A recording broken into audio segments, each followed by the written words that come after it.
നമസ്കാരം. എഡിറ്റോറിയലിലേക്ക് സ്വാഗതം. ഇന്ന് എഡിറ്റോറിയലിൽ അതിഥിയായി എത്തുന്നത് വിശ്വ ഹിന്ദു പരിഷത്തിൻ്റെ സംസ്ഥാന ജനറൽ സെക്രട്ടറി അഡ്വക്കേറ്റ് അനിൽ വിളയിലാണ്. ഇന്ന് ഈ ഒരു വിഷയം നമ്മൾ ചർച്ചയ്ക്കെടുക്കുന്നത് കഴിഞ്ഞ ദിവസം അദ്ദേഹം ഫേസ്ബുക്കിൽ ഇട്ട ഒരു പോസ്റ്റിനെ അധികരിച്ചുകൊണ്ടാണ്. ശ്രീ അനിൽജി നമസ്തേ. കഴിഞ്ഞ ദിവസം ഈ ഗണേഷ് കുമാറിൻ്റെ പ്രശ്നവുമായി ബന്ധപ്പെട്ട്, ആ ഒരു വിവാദവുമായി ബന്ധപ്പെട്ട് അങ്ങ് ഫേസ്ബുക്കിൽ ഇട്ടിരുന്ന ഒരു പോസ്റ്റുണ്ട്, അദ്ദേഹത്തിൻ്റെ ഭാര്യയുമായി ബന്ധപ്പെട്ടുകൊണ്ട്.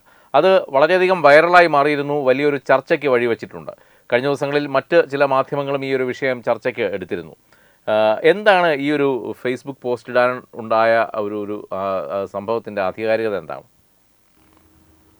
സംസ്ഥാനത്തെ ഒരു പ്രധാനപ്പെട്ട വകുപ്പ് കൈകാര്യം ചെയ്യുന്ന മന്ത്രിയായ ഗണേഷ് കുമാറിന്റെ ഭാര്യയാണ് ഒരു വിവാദം കേരള രാഷ്ട്രീയത്തിൽ ഉണ്ടാക്കിയത്.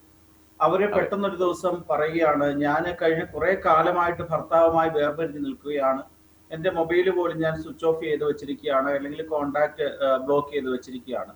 പക്ഷേ എന്തോ ഒരു സംശയത്തിന്റെ കാരണത്താൽ ഞാൻ പെട്ടെന്ന് വസതിയിലേക്ക് കയറി ചെന്നപ്പോൾ ഒരു ഭാര്യ എന്ന രീതിയിലല്ല, ആരാണെങ്കിലും കാണാൻ ആഗ്രഹിക്കാത്ത ഒരു സംഭവം കണ്ടു എന്നും ഞാനിത് ഷൂട്ട് ചെയ്ത് വെച്ചിട്ടുണ്ട് എന്നും ആ സമയത്ത് എന്നെ അദ്ദേഹത്തിന്റെ പേഴ്സണൽ സ്റ്റാഫിലുള്ള അംഗങ്ങൾ ആക്രമിച്ചു എന്നുമായിരുന്നു ആ വിവാദത്തിന് തുടക്കം. അത് കഴിഞ്ഞ 1-2 ദിവസമായി കേരളത്തിൽ വളരെ സജീവമായി ചർച്ച ചെയ്തൊരു വിഷയമാണ്. അതിനുശേഷം ഉണ്ടായത് ചില മാധ്യമങ്ങൾ, പ്രത്യേകിച്ച് അച്ചടി മാധ്യമങ്ങളുടെ ചില ഓൺലൈൻ എഡിഷനുകളിൽ, എല്ലാ പത്രങ്ങളിലും ഏകദേശം വന്നൊരു വാർത്തയാണ്. പൊടുന്നനെ അവർ പറയുകയാണ്, ഞാൻ എൻ്റെ കയ്യില് ചൈൽഡ് ഓഫ് ക്രൈസ്റ്റ് എന്ന് പച്ച കുത്തിയിട്ടുണ്ട്, അതുകൊണ്ട് ഞങ്ങളുടെ ആൾക്കാർ തമ്മിലുള്ള ഒരു പ്രശ്നമുണ്ടായാൽ വിശ്വാസം അനുസരിച്ചുകൊണ്ട് അതൊരു നിയമ നടപടികളിലേക്ക് പോകാൻ ആഗ്രഹിക്കുന്നില്ല എന്ന് പറയുകയുണ്ടായി. എന്ന് വെച്ചാൽ ഒരേ വിശ്വാസമുള്ള 2 പേർ തമ്മിലുള്ള ഒരു പ്രശ്നം ഉണ്ടായിട്ടുണ്ട് എന്നുള്ളതാണ് അതിന്റെ പ്രധാനപ്പെട്ട കാര്യം. അതുപോലെ തന്നെ ചൈൽഡ് ഓഫ് ക്രൈസ്റ്റ് എന്ന് പറയുന്നതിനെ കൂട്ടി വായിക്കുകയും കഴിഞ്ഞ കുറെ നാളുകൾക്ക് മുമ്പ് ഈ ഗണേഷ് കുമാറും അദ്ദേഹത്തിന്റെ ഭാര്യയായിട്ടുള്ള ബിന്ദു മേനോനും ചില ക്രൈസ്തവ പാസ്റ്റർമാരുടെ അടുത്ത് നിന്ന് പ്രാർത്ഥിക്കുകയും അല്ലെങ്കിൽ അതുമായി ബന്ധപ്പെട്ട കാര്യങ്ങൾ ചെയ്യുന്നതിന്റെ വീഡിയോകൾ വൈറലായതിന്റെ അടിസ്ഥാനത്തിലാണ് ഞാൻ ആ പോസ്റ്റ് ഇട്ടത്. ആ പോസ്റ്റ് ഇട്ടത് പ്രധാനമായിട്ട് ഇതാണ്. ഇന്ന് കേരളത്തില് സമാന സാഹചര്യത്തിലുള്ള ധാരാളം മനം മാറ്റങ്ങൾ നടക്കുന്നുണ്ട്. ഞാൻ പറയുന്ന വാക്ക് വളരെ സൂക്ഷിച്ച് ശ്രദ്ധിച്ചുമാണ് ഞാൻ പറഞ്ഞത്. മനം മാറ്റവും തമ്മിൽ രണ്ടാണ്.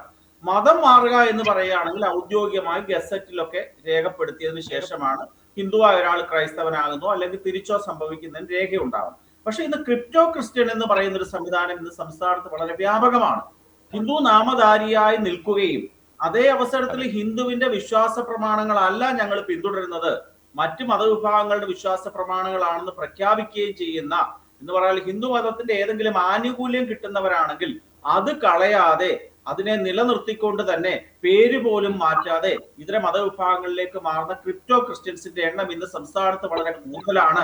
ഇതും ഗണേഷ് കുമാറും അദ്ദേഹത്തിന്റെ ഭാര്യയും ഈ ഭാര്യയുടെ ആ പരാമർശം അനുസരിച്ച് തന്നെ വ്യക്തമായിട്ടുള്ളൊരു വസ്തുതയാണ്, ഇവർ രണ്ടുപേരും ഇന്ന് ക്രിപ്റ്റോ ക്രിസ്ത്യൻസ് ആയി എന്നുള്ളതാണ് നമുക്ക് മനസ്സിലാകുന്നത്. അതുകൊണ്ടാണ് ഞാൻ ഒന്ന് ഇടപെട്ട് ചോദിച്ചോട്ടെ, ഈ ഗണേഷ് കുമാർ, മന്ത്രി ഗണേഷ് കുമാർ ഈ ക്രിപ്റ്റോ ക്രിസ്ത്യാനിറ്റി ഫോളോ ചെയ്യുന്ന ഒരാളാണെന്ന് അങ്ങ് വിശ്വസിക്കുന്നുണ്ടോ? കാര്യം പൊതുവെ മുമ്പും അദ്ദേഹത്തോട് ഈ വിശ്വാസത്തെക്കുറിച്ച് ചോദിക്കുമ്പോൾ അദ്ദേഹം ഈ കല്യാണത്തിൻ്റെ സമയത്തും അദ്ദേഹം പറഞ്ഞിരുന്നത് എനിക്ക് ഈ മുഹൂർത്തത്തിലൊന്നും വിശ്വാസമില്ല എന്നുള്ള രീതിയിലുള്ള പരാമർശങ്ങളൊക്കെ വന്നിരുന്നു.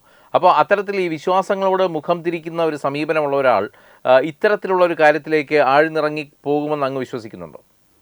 അല്ല, അത് താങ്കൾ പറഞ്ഞൊരു വസ്തുതാപരവശമുണ്ട്. അദ്ദേഹം ഒരു ചുമ്മാതെ പറയുകയാണ്, എനിക്ക് വിശ്വാസം ഇല്ലെന്ന് പറഞ്ഞ അടുത്ത സെക്കൻഡിൽ അദ്ദേഹം പറയുന്നുണ്ട് ഹരി പത്തനാപുരം എന്ന് പറയുന്ന ജോത്സ്യന്റെ അടുത്ത് ഞാൻ സമയം കുറിപ്പിച്ചു എന്നും അദ്ദേഹം പറഞ്ഞിരുന്നു. ഞാനത് കേട്ടതാണ് വളരെ വ്യക്തമായിട്ട്. പക്ഷെ ഗണേഷ് കുമാറിനെ സംബന്ധിച്ചിടത്തോളം കഴിഞ്ഞ ഏറെ കാലമായിട്ട് അദ്ദേഹം ക്രൈസ്തവ വിശ്വാസിയാണ് എന്നുള്ളതാണ്. അദ്ദേഹത്തിൻ്റെതായിട്ടുള്ള ധാരാളം വീഡിയോകൾ പുറത്തു വന്നിട്ടുണ്ട്. അദ്ദേഹം NSSന്റെ പത്തനാപുരം യൂണിയൻ പ്രസിഡന്റ് ആണ്. ഹിന്ദുമതത്തിലെ പ്രബലമായ ഒരു സമുദായത്തിന്റെ യൂണിയൻ പ്രസിഡന്റ് സ്ഥാനം അല്ലെങ്കിൽ അതിന്റെ ഡയറക്ടർ ബോർഡോ ഏതോ ചുമതലകൾ വഹിക്കുന്ന ഒരു വ്യക്തിയെ സംബന്ധിച്ചിടത്തോളം ഇത്തരം മതവിഭാഗങ്ങളിലെ പ്രാർത്ഥനാ രീതി അവലംബിക്കുക എന്ന് പറയുന്നത് തന്നെ ക്രിപ്റ്റോ ക്രിസ്ത്യാനിറ്റിയുടെ ഭാഗം തന്നെയാണ്. അദ്ദേഹത്തിന് മനപരിവർത്തനം ഉണ്ടായിട്ടുണ്ട് എന്നുള്ളത് 100% ഉറപ്പാണ്. അല്ല, ഈ ഇത്തരത്തിലുള്ള ഈ പറഞ്ഞ ക്രിപ്റ്റോ ക്രിസ്ത്യാനിറ്റി, ഇത്തരം ഈ മനം മാറ്റങ്ങൾ, ഇതിപ്പോൾ ഒരു മന്ത്രിയുടെ വിഷയത്തിൽ തുടങ്ങിയാണ് ഈ ഒരു പോസ്റ്റും ഇതൊക്കെ ഇടാനുണ്ടായ സാഹചര്യങ്ങളുണ്ടായത്. ശരിക്കും ഇത് സമൂഹത്തിൻ്റെ മറ്റ് മേഖലകളിലേക്ക് ഇത് വ്യാപിക്കുന്നുണ്ടോ? ഇതൊരു ഭീഷണിയായി മാറുന്നുണ്ടോ? 100%.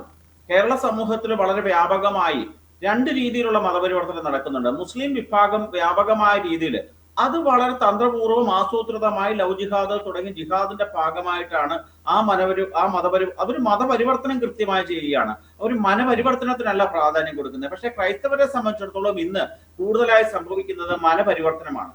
അത് നമുക്കറിയാം. ആലപ്പുഴ ജില്ലയിലെ കൃപാസനം എന്ന് പറയുന്ന ഒരു തുമ്പോളിക്ക് അടുത്തുള്ള ആലപ്പുഴയിൽ നമ്മൾ എറണാകുളം സൈഡിലേക്ക് പോകുമ്പോൾ കാണാൻ സാധിക്കുന്ന ഒന്നാണ്.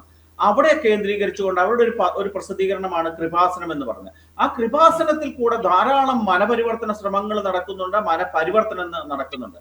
നമ്മൾ ശ്രദ്ധിക്കേണ്ടത് കേരളത്തിലെ ഈ എൻട്രൻസ് കോച്ചിങ് മേഖല അത് ഏതിൻ്റെതും ആയിക്കൊള്ളട്ടെ, അത് MBBSന്റെയോ എഞ്ചിനീയറിംഗിന്റെയോ സിവിൽ സർവീസിന്റെയോ PSC കോച്ചിങ്ങിന്റെയോ ഒക്കെ ആയിക്കൊള്ളട്ടെ, അത്തരത്തിലുള്ള കേന്ദ്രങ്ങളിൽ പഠിക്കുകയും താമസിക്കുകയും ചെയ്യുന്ന വിദ്യാർത്ഥികളെ സംബന്ധിച്ചിടത്തോളം അവരുടെ പ്രധാനപ്പെട്ട ഒരു പ്രശ്നം എന്ന് വെച്ചാൽ വളരെ ആകാംക്ഷയാണ്. ഒരു ജോലി കിട്ടുമോ അല്ലെ എൻട്രൻസിൽ ജയിക്കാൻ സാധിക്കുമോ എന്നുള്ള ഒരു ആകാംക്ഷയും ടെൻഷനുമുള്ള കുട്ടികളാണ് ഇവിടെ കഴിയുന്ന എല്ലാവരും തന്നെ. ആ കുട്ടികളുടെ ഇടയിലേക്ക് ഈ കൃപാസനത്തിന്റെ ഏജന്റുമാരായിട്ടുള്ള വ്യക്തികൾ വ്യാപകമായി വല വിരിച്ചിരിക്കുകയാണ്. എങ്ങനെയാണെന്ന് പറഞ്ഞാല്, ഇപ്പോൾ ഹോസ്റ്റലിലേക്ക് ചെന്നതിന് ശേഷം അവിടുത്തെ കുട്ടികളുടെ അടുത്ത് കൃപാസനം കൊടുക്കുന്നു. അതിനകത്ത് ധാരാളം സാക്ഷ്യങ്ങൾ പറയുന്നുണ്ട് അല്ലെ. ഈ കൃപാസനം തലയ്ക്ക് കീഴിൽ വെച്ച് അനിൽജി, ഞാൻ ഇടപെട്ട ഒരു ക്വസ്റ്റ്യൻ ചോദിച്ചോട്ടെ. കാര്യം ഇപ്പോൾ ഈ എൻട്രൻസ് വിദ്യാർത്ഥികളെ ലക്ഷ്യമിടുന്നു എന്ന് പറയുന്നു. എൻട്രൻസ് ഈ സ്വാഭാവികമായും ഇത്തരത്തിൽ ഈ ഒരു ഇത് തിരഞ്ഞെടുത്ത് പഠിക്കാൻ ചെല്ലുന്ന കുട്ടികൾ മറ്റു കുട്ടികളെ പോലെയല്ല, അവരെക്കാളും അക്കാഡമിക്കലി മുന്നോക്കം നിൽക്കുന്ന അല്ലെങ്കിൽ ഒരു പടി മേലെ നിൽക്കുന്ന വിദ്യാർത്ഥികളാണ്. അപ്പം അവരിലൊക്കെ ഇത്തരം കാര്യങ്ങൾ പ്രാവർത്തികമാക്കാൻ വളരെ എളുപ്പമാണോ? ഒരു കാര്യം വളരെ എഡ്യൂക്കേറ്റഡ് ആയിട്ടുള്ള ഒരു വിഭാഗമാണ് അവർ. അല്ല, താങ്കൾ പറഞ്ഞത് ഈ ബുദ്ധിയും വികാരവും രണ്ടാണ്. വികാരവും വിചാരവും രണ്ടാണ്. ഈ എൻട്രൻസ് കോച്ചിങ്ങിനായിക്കൊള്ളട്ടെ, PSC കോച്ചിങ്ങിനായിട്ട്, സിവിൽ സർവീസ് കോച്ചിങ്ങിനായിട്ട് ചെല്ലുന്ന കുട്ടികളെ സംബന്ധിച്ച് അവർ പഠിക്കാനൊക്കെ മിടുക്കരായിരിക്കും, അക്കാഡമിക്കലി ബ്രൈറ്റ് ആയിരിക്കാം. പക്ഷെ അവരെ സംബന്ധിച്ചിടത്തോളം ഇത്തവണ എൻട്രൻസ് എങ്ങനെയെങ്കിലും കിട്ടണം, MBBSലേക്ക് അഡ്മിഷൻ നേടണം, എന്റെ അച്ഛനും അമ്മയും വളരെ കഷ്ടപ്പെടുകയാണ്, ഞാൻ കുറെ നാളായി അതിന്റെ പുറകെ തലപുണ്ണാക്കി പഠിക്കുകയാണ് എന്നുള്ള തോന്നലുമായി കഴിയുന്ന കുട്ടികളെ സംബന്ധിച്ചിടത്തോളം എങ്ങനെയും ഒരു റിസൾട്ട് ഉണ്ടാക്കുക എന്നുള്ളതാണ് ആ കുട്ടികളെ സംബന്ധിച്ചിടത്തോളം പ്രധാനപ്പെട്ട കാര്യം. അങ്ങനെയുള്ള കുട്ടികളെ ഏറ്റവും പെട്ടെന്ന് ചൂഷണം ചെയ്യാൻ സാധിക്കും, പ്രത്യേകിച്ച് ഹിന്ദു കുട്ടികളെ സംബന്ധിച്ചിടത്തോളം. കാരണം എന്താണ്, അവരുടെ സെമറ്റിക് മതത്തിന്റെ ഭാഗമല്ലാത്തതുകൊണ്ട് അവരെ സംബന്ധിച്ചിടത്തോളം ഏത് വിശ്വാസത്തിലേക്കും പോകുന്നതിന് മതപരമായ വിലക്കുകൾ ഇല്ലാത്തതിനാലും അവർക്ക് കൃഷ്ണന് തുല്യമായിട്ട് വേണേ ക്രിസ്തുവിനെയും ആരാധിക്കാമെന്നുള്ള തോന്നലുള്ളത് കൊണ്ട് ആ സാഹചര്യത്തിലുള്ള കുട്ടികളെയാണ് ചൂഷണം ചെയ്യുന്നത്. അത്തരത്തിലുള്ള കുട്ടികളുടെ അടുത്ത് പറയുകയാണ്, നിങ്ങൾ ഈ കൃപാസനം നോക്കൂ, ഇതിനകത്ത് പറഞ്ഞിരിക്കുന്ന സാക്ഷ്യങ്ങൾ നിങ്ങൾ വായിച്ചു നോക്കൂ, നിങ്ങൾക്കും ഇതുപോലെ ഉണ്ടാകും, നിങ്ങളൊന്ന് ഒരു ഉടമ്പടി എടുക്കൂ. ഉടമ്പടി എന്നാണ് പറയുന്നത്. കൃപാസനവുമായി ബന്ധപ്പെട്ട് അവരുണ്ടാക്കിയ ഒരു വാക്കാണ് ഉടമ്പടി. ഒന്ന് ഉടമ്പടി എടുത്തുകൊണ്ട്, അല്ലെങ്കിൽ ഇത് കിട്ടുകയാണെന്നുണ്ടെങ്കിൽ നിങ്ങൾ അവിടെ പോയി ഇന്നത് ചെയ്യണം എന്ന് പറഞ്ഞുകൊണ്ട് ഈ കുട്ടികളെ, ചില കുട്ടികൾ വിചാരിക്കും ഒന്ന് പരീക്ഷിച്ചു നോക്കാമെന്ന് പറഞ്ഞുകൊണ്ട് അവർ ചെയ്യുന്നു. അതിനുശേഷം സ്വാഭാവികമായിട്ടും താങ്കൾ ചോദിച്ച പോലെ അവരുടെ മിടുക്കിന്റെ ഭാഗമായിട്ട് അവർക്ക് എൻട്രൻസ് കിട്ടിക്കഴിയുമ്പോൾ ഈ ആദ്യമേ വന്ന കക്ഷികൾ വീണ്ടും വരികയാണ്. എന്താണ് പറയുന്നത്? കണ്ടോ, നിങ്ങൾക്ക് കിട്ടി, ഞങ്ങളും പ്രാർത്ഥിച്ചിരുന്നു, നിങ്ങളുടെ പ്രാർത്ഥന ഫലിച്ചു, അതുകൊണ്ട് നമുക്ക് ഇനിയും ഈ വിശ്വാസത്തിലേക്ക് പോകാം എന്ന രീതിയിലൊക്കെയുള്ള പ്രലോഭനങ്ങളും വാഗ്ദാനങ്ങളും കൊടുത്തുകൊണ്ട് സാധാരണക്കാരായ ഹൈന്ദവ വിശ്വാസികളായിട്ടുള്ള കുട്ടികളെ ഇങ്ങനെ മനപരിവർത്തനം ചെയ്യുകയാണ്. വളരെ വ്യാപകമാണ്, 1, 2, 3 വളരെ ആസൂത്രിതമായി തട്ടിപ്പ് നടത്തുന്ന ഒരു സ്ഥാപനമാണ് കൃപാസനം എന്ന് പറയുന്നത്. അതിന്റെ പിറവി തന്നെ സംസ്ഥാന സർക്കാരിന്റെയും കേന്ദ്ര സർക്കാരിന്റെയും സാംസ്കാരിക വകുപ്പിൽ നിന്ന് ഫണ്ട് മേടിച്ചുകൊണ്ടാണ് ആ പ്രസ്ഥാനത്തിൽ തുടക്കം കുറിച്ചത്. എന്തിനായിരുന്നു ആ ഫണ്ട് നോക്കിയാണെങ്കിൽ തീരദേശത്തെ പാരമ്പര്യ പൈതൃക കലകളുടെ സംരക്ഷണത്തിനും അതിന്റെ പുരോഗതിക്കും വേണ്ടിയാണ് 1989 ഒരു സാംസ്കാരിക കേന്ദ്രമായിട്ടാണ് ഈ സംഭവം ഈ മരിയൻ ധ്യാന കേന്ദ്രം തുടങ്ങിയത്. ഈ മരിയൻ ധ്യാന കേന്ദ്രം പിന്നീട് ഒരു ഫാദർ VP ജോസഫ് എന്ന് പറയുന്ന ഒരാളായിരുന്നു. അദ്ദേഹം ഒരു ക്രൈസ്തവ പണ്ഡിതനാണ്, ബൈബിളിനെ സംബന്ധിച്ചൊക്കെ പാണ്ഡിത്യമുള്ള ആളാണ്. പക്ഷേ ഇത്തരത്തിലുള്ള ഒരു സംവിധാനം ഉണ്ടാക്കിയതിനു ശേഷം എന്താണ്, ക്രമേണ ഇതൊരു തട്ടിപ്പ് ശുശ്രൂഷ കേന്ദ്രമായി മാറി. കടൽ തീരത്തുള്ള സാധാരണക്കാരായ വിശ്വാസികളെ പറ്റിച്ചുകൊണ്ടാണ് തുടങ്ങിയത്. അതുപോലെ തന്നെ കോവിഡ് ആയപ്പോൾ ഒരു കാലഘട്ടത്തിലേക്ക് വന്നു. കാരണം എന്താണ്, കോവിഡ് ഇതിന്റെ പ്രധാനപ്പെട്ട കാര്യകർത്താക്കളൊക്കെ കോവിഡ് പിടിച്ച് ആശുപത്രി കിടന്നു. അവരെ ഒന്നും ഈ ധ്യാനം കൊണ്ട് പ്രയോജനം ഉണ്ടായില്ല എന്നുള്ളതാണ് വസ്തുത. അതുകൊണ്ട് ഇതൊരു 100% തട്ടിപ്പ് വെട്ടിപ്പ് സാമ്പത്തികമായിട്ട് പ്രയോജനം ഉണ്ടാക്കത്തക്ക ഒരു കേന്ദ്രമായി മാറിയിരിക്കുകയാണ്. അവിടെയാണ് ഏറ്റവും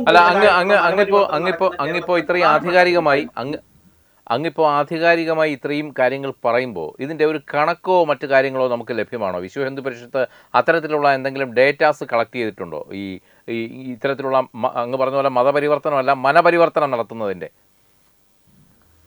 ഈ മനപരിവർത്തനം നടക്കുന്നവരുടെ ഡേറ്റ നമുക്ക് എടുക്കാൻ സ്വാഭാവികമായിട്ട് നടക്കില്ല. കുറെ കാലം മുമ്പ് പോട്ട ഡിവൈൻ ധ്യാന കേന്ദ്രം കേന്ദ്രീകരിച്ചായിരുന്നു സമാന സ്വഭാവത്തോടു കൂടിയുള്ള മനപരിവർത്തനവും മതപരിവർത്തനവും നടത്തിയത്. പക്ഷെ ഇന്ന് പോട്ട ധ്യാന കേന്ദ്രത്തിനെ സംബന്ധിച്ചിടത്തോളം അവരുടെ പ്രസക്തി നഷ്ടപ്പെട്ട് കഴിഞ്ഞപ്പോൾ ആ സാഹചര്യത്തിൽ ഉയർന്നു വന്നതാണ് ഈ മരിയൻ തീർത്ഥാടന കേന്ദ്രം എന്ന് പറയുന്ന കൃപാസനം എന്ന് പറയുന്നത്. അവിടെ നമ്മൾ നോക്കിയാൽ മതി, അവിടെ രാവിലെയും ഒക്കെ വളരെ തിരക്കാണ്. അവിടെ നിൽക്കുന്ന മഹാഭൂരിപക്ഷം ആൾക്കാരെ ശ്രദ്ധിക്കുകയാണെങ്കിലും ധാരാളം ആൾക്കാര് ചന്ദനക്കുരു തൊട്ട അല്ലെങ്കിൽ സീമന്തരേഖയിൽ സിന്ദൂരക്കുരു തൊട്ട നൂറുകണക്കിന് സ്ത്രീകളെയാണ് അവിടെ. എല്ലാ പ്രദേശങ്ങൾക്കും ഇവർക്ക് ഏജന്റുമാരുണ്ട്. അവരാണ് ഇത്തരത്തിലുള്ള ആൾക്കാരെ വലവീശി പിടിച്ചുകൊണ്ട് അവിടേക്ക് കൊണ്ടുപോകുന്നത്. സാമ്പത്തികമായിട്ടുള്ള ബുദ്ധിമുട്ട് അനുഭവിക്കുന്നവര്, അല്ലെങ്കിൽ ആരോഗ്യപരമായ ബുദ്ധിമുട്ട് അനുഭവിക്കുന്നവര്, വിദ്യാഭ്യാസപരമായ കുട്ടികൾ പ്രതിസന്ധി, ജോലിയില്ലാഴിക തുടങ്ങി സാധാരണ ഹൈന്ദവ സമൂഹത്തിലെ ആൾക്കാർ അനുഭവിക്കുന്ന പ്രശ്നങ്ങളെ ചൂഷണം ചെയ്തുകൊണ്ട് അവിടെ കൊണ്ടുപോവുകയാണ്. മതപരിവർത്തനം നിയമപ്രകാരം നടത്തിക്കോട്ടെ, നമുക്ക് യാതൊരു എതിർപ്പുമില്ല. പക്ഷെ ഇവരെ ക്രിപ്റ്റോ ക്രിസ്ത്യൻ എന്ന രീതിയിൽ മാറ്റി ഇവരെ സ്വന്തം വിശ്വാസ പ്രമാണത്തിലേക്ക് കൊണ്ടുപോകുന്ന ആ ഒരു രീതി തീർത്തും അപലപനീയമാണ്. താങ്കൾ ചോദിച്ച കണക്കിനെ സംബന്ധിച്ച കാര്യം നമുക്കത് എടുക്കാൻ സാധിക്കില്ല. കാരണം ആരോടെങ്കിലും നേരിട്ട് ചോദിച്ചാൽ അവരൊരിക്കലും ഇത് സമ്മതിച്ചു തരില്ല, അവരൊരിക്കലും ഇത് പറയത്തില്ല. ഇപ്പോൾ ഈ ഒരു പർട്ടിക്കുലർ സാഹചര്യത്തില് ഈ ഗണേഷ് കുമാറിന്റെ ഭാര്യ പറഞ്ഞു എന്റെ കയ്യിൽ പച്ച കുത്തിയിട്ടുണ്ട് എന്ന് പറഞ്ഞപ്പോഴാണ് ഇത് പുറത്തു വന്നത്. ഇതേപോലെ ധാരാളം പ്രമുഖരായ കേരളത്തിലെ വ്യക്തിത്വങ്ങളൊക്കെ തന്നെ സമാന സാഹചര്യത്തില് ഇന്ന് മനപരിവർത്തനം ചെയ്തുകൊണ്ട് ഇത്തരത്തിലുള്ള പ്രവർത്തനങ്ങൾ ചെയ്യുന്നുണ്ട്. കേരളം എല്ലാത്തിനും വളക്കൂറുള്ളൊരു മണ്ണായി മാറിയത് കൊണ്ടാണ് ഇതൊക്കെ സംഭവിക്കുന്നത്. അതുകൊണ്ട് കണക്ക് ലഭ്യമല്ല, പക്ഷെ ഇതൊരു വാസ്തവമാണ്. ഒരു പ്രധാനപ്പെട്ട ബാങ്ക് ഉദ്യോഗസ്ഥൻ എന്റെ അടുത്ത് പറഞ്ഞൊരു വസ്തുതയുണ്ട്. ഈ ധ്യാനകേന്ദ്രം സ്ഥിതി ചെയ്യുന്നതിനുമുള്ള ചുറ്റുമുള്ള പ്രദേശങ്ങളിലെ പല ബാങ്കുകളിൽ നിന്നും 5000 രൂപ വെച്ച് ധാരാളം ആൾക്കാർക്ക് ഇങ്ങനെ പണമായിട്ട് അക്കൗണ്ടിലേക്ക് ട്രാൻസ്ഫർ ചെയ്യുന്ന ഒരു പ്രക്രിയ നടക്കുന്നുണ്ട് എന്ന് പറയുകയുണ്ടായി. എന്താണ് അതിന്റെ വാസ്തവം എന്നറിയത്തില്ല. ഒരു കാര്യം കൂടെ ഉണ്ട്, DYFI എന്ന് പറയുന്ന പ്രസ്ഥാനം ഒരു കാലത്ത് ഇതിനെതിരെ ശക്തമായ സമരം ചെയ്തതാണ്. പക്ഷെ ഇന്ന് അവർ പിൻവാങ്ങി. അവർ ഹിന്ദു സന്യാസിമാരെ ആക്രമിക്കും, ഹിന്ദു സന്യാസി മഠങ്ങളെ എറിഞ്ഞു പൊട്ടിക്കും, ഹിന്ദു സന്യാസിമാരെ തെരുവിൽ തടയും. പക്ഷെ ഈ ധ്യാന കേന്ദ്രത്തിനെതിരെ അവരൊന്നും മിണ്ടത്തില്ല. പക്ഷെ ഞങ്ങളുടെ കൂട്ടുള്ള സംഘടനകൾ ചെയ്യുകയാണെന്നുണ്ടെങ്കിൽ അത് വർഗീയമായിട്ടുള്ളൊരു പ്രശ്നമായിട്ട് അതിനെ ചിത്രീകരിച്ചുകൊണ്ട് എന്തോ വലിയൊരു പ്രശ്നമായിട്ട് അതിനെ അടിച്ചൊതുക്കാനുള്ള ശ്രമം നടത്തും എന്നുള്ളതാണ് വാസ്തവം. പക്ഷെ DYFI എന്ന് പറയുന്ന ഒരു മതവും ഇല്ലെന്ന് പറയുന്നവർക്ക് ചെയ്യാമല്ലോ, അവർ ചെയ്യുന്നുമില്ല. എന്നാൽ ഈ പെന്തക്കോസ്ത് സഭകളെ ക്രൈസ്തവ സഭകളായി ഇപ്പോൾ പ്രഖ്യാപിച്ചു കഴിഞ്ഞിരിക്കുന്നു. അപ്പോൾ ഇനിയും ഇത്തരത്തിൽ കേരളത്തിൽ വ്യാപകമായി ഇത്തരത്തിലുള്ള മനപരിവർത്തനം ഉണ്ടാകുമെന്ന് അങ്ങ് പറയുന്നുണ്ടോ, ആരോപിക്കുന്നുണ്ടോ? അല്ല, അതിനു മുമ്പ് താങ്കൾ ശ്രദ്ധിച്ചിട്ടുണ്ടോ എന്ന് എനിക്കറിയത്തില്ല. കഴിഞ്ഞ ആഴ്ചയില് സംസ്ഥാന മന്ത്രിസഭയുടെ അവസാന യോഗ തീരുമാനപ്രകാരം അവസാനം ആ നിയമസഭാ സമ്മേളനം കഴിഞ്ഞപ്പോൾ പറഞ്ഞൊരു കാര്യമുണ്ട്. Justice JB Koshy commission report നടപ്പാക്കാൻ തീരുമാനിച്ചു. ഈ ക്രൈസ്തവ വിഭാഗത്തിലെ ഈ പെന്തക്കോസ്ത് സഭകളെ സഭയ്ക്ക് തുല്യമായി പ്രഖ്യാപിച്ചതിനേക്കാൾ അപകടകരമായ സാഹചര്യം ഹിന്ദു മതത്തിന് ഉണ്ടാക്കുന്നത് ഈ JB കോശി കമ്മീഷൻ റിപ്പോർട്ടാണ്. അതനുസരിച്ചുകൊണ്ട് ഇനി ലത്തീൻ കത്തോലിക്ക വിഭാഗത്തിലുള്ള ഒരാൾക്ക് അല്ലെങ്കിൽ ഒരാള് ലത്തീൻ കത്തോലിക്ക വിഭാഗത്തിലുള്ള ആളാണോ എന്നുള്ളതിന്റെ തെളിവ് കൊടുക്കേണ്ടത് ലത്തീൻ കത്തോലിക്ക ബിഷപ്പ് ഒരു ലെറ്റർ ഹെഡിൽ എഴുതി കൊടുക്കുകയാണ്. ഇന്ന വീട്ടിൽ ഇന്ന ആള് ലത്തീൻ കത്തോലിക്ക വിഭാഗക്കാരനാണ് എന്ന് പറഞ്ഞാൽ വില്ലേജ് ഓഫീസർ അതിന്മേൽ സർട്ടിഫിക്കറ്റ് കൊടുത്തുകൊള്ളണം. അവരുടെ ആവശ്യം എന്താണ്? ഈ ക്രൈസ്തവ വിഭാഗത്തിലെ പിന്നോക്കക്കാർക്ക് നിലവിൽ 4% വിദ്യാഭ്യാസ സംവരണം, അത് 6% കൂട്ടണം. അതുപോലെ തന്നെ ക്രൈസ്തവ വിദ്യാലയമല്ല, അവരുടെ തിയോളജിക്കൽ കോളേജുകൾ ഉണ്ടല്ലോ, മതപഠനം നടത്തുന്ന കോളേജുകളുണ്ട്. ആ പഠനം നടത്തുന്ന കോളേജുകളിലെ ബിരുദം PSC യോഗ്യതയാക്കി മാറ്റണം. സർവകലാശാലകളിലെ യോഗ്യതയ്ക്ക് തുല്യമാക്കി മാറ്റണം. അവരുടെ കുരിശടികളും കുരിശും തൊട്ടികളും ഒക്കെ നിർമ്മിക്കുന്നതിന് കേരളത്തിലെ ബിൽഡിംഗ് റൂൾസിനകത്ത് റിലാക്സേഷൻ വേണം. തുടങ്ങി ധാരാളം ആവശ്യങ്ങളാണ്. ഈ ആവശ്യങ്ങൾ അനുവദിച്ചു കൊടുക്കുമ്പോൾ തന്നെ അവരുടെ വോട്ട് ഉറപ്പുവരുത്തുകയാണ്. അതിന്റെ ഭാഗമായിട്ട് തന്നെയാണ് രണ്ടാം ഘട്ടം കേരളത്തിൽ ഏകദേശം ലക്ഷക്കണക്കിന് വരുന്ന പെന്തക്കോസ്ത് വിഭാഗങ്ങളെ യഥാർത്ഥ സഭകൾ പോലും കേരളത്തിൽ ഇന്ന് വരെ അംഗീകരിച്ചിട്ടില്ല. ക്രൈസ്തവർ പോലും അവരെ അംഗീകരിക്കാത്ത സാഹചര്യത്തിൽ സംസ്ഥാന സർക്കാർ ഇവർക്ക് അനുവാദം കൊടുത്തിരിക്കുകയാണ്. ഇനി തൊട്ട് നിങ്ങളെ സഭയായിട്ട് പ്രഖ്യാപിക്കുകയാണ്. ഇത്തരത്തിലുള്ള തീരുമാനങ്ങൾ എടുക്കാൻ എത്രമാത്രം ഒരു സംസ്ഥാന സർക്കാരിന് സാധിക്കുമെന്നുള്ളതിനെ പറ്റി ഞങ്ങൾ നിയമപരമായിട്ട് തന്നെ അന്വേഷണം നടത്തുകയും അതിനെതിരെ ശക്തമായ ഒരു പോരാട്ടം സംഘടിപ്പിക്കുകയും ചെയ്യും. ഏതായാലും വളരെ കാലിക പ്രസക്തിയുള്ള ഒരു വിഷയമാണ് അഡ്വക്കേറ്റ് അനിൽ വിളയിൽ നമ്മോട് സംവാദിച്ചത്. കാര്യം കേരളത്തിൽ മതപരിവർത്തനമായിരുന്നു ഒരു കാലത്ത് ഭീഷണിയെങ്കിൽ ഇന്ന് അതും കഴിഞ്ഞ് കുറച്ചുകൂടെ ഒരു സൈക്കോളജിക്കൽ അപ്രോച്ച് എന്ന് പറയേണ്ടി വരും, മനപരിവർത്തനം. ആ മനപരിവർത്തനം ഇന്ന് കേരളത്തിന് വലിയൊരു ഭീഷണിയായി മാറുന്നു. ഇതേക്കുറിച്ചാണ് കഴിഞ്ഞ ദിവസം അദ്ദേഹം ഒരു ഒന്നുകൂടെ പറഞ്ഞോളൂ. കളമൊരുക്കി കൊടുക്കുകയാണ് ഇത്തരത്തിലുള്ള നിയമ സർക്കാർ കളമൊരുക്കി കൊടുക്കുന്നു. സർക്കാർ സ്പോൺസേർഡ് മനപരിവർത്തനം. അതെ. Brought you by Kerala AIDS control society. HIV/AIDS സംബന്ധമായ സംശയങ്ങൾക്ക് 1097 എന്ന 24 മണിക്കൂറും പ്രവർത്തിക്കുന്ന ടോൾ ഫ്രീ നമ്പറിലേക്ക് വിളിക്കുക. വാട്സാപ്പിലും ഫേസ്ബുക്കിലും ഒക്കെ സ്റ്റാറ്റസ് അപ്ഡേറ്റ് ചെയ്യാറുണ്ടല്ലോ, HIV സ്റ്റാറ്റസോ. HIV പിടിപെടാനുള്ള സാഹചര്യങ്ങളിൽ കൂടി അറിഞ്ഞോ അറിയാതെയോ കടന്നു പോയിട്ടുണ്ടാവാം. എന്തു തന്നെയായാലും മുൻകൂട്ടി പരിശോധിച്ച് HIV സ്റ്റാറ്റസ് അറിയൂ. സൗജന്യ HIV പരിശോധനയും കൗൺസിലിങ്ങും ആരോഗ്യ കേന്ദ്രങ്ങളിൽ പ്രവർത്തിക്കുന്ന ICTC അഥവാ ജ്യോതിസ് കേന്ദ്രങ്ങളെ സമീപിക്കുക. നിങ്ങളുടെ സ്റ്റാറ്റസ് എന്തായാലും വിവരങ്ങൾ രഹസ്യമായി സൂക്ഷിക്കുന്നതായിരിക്കും.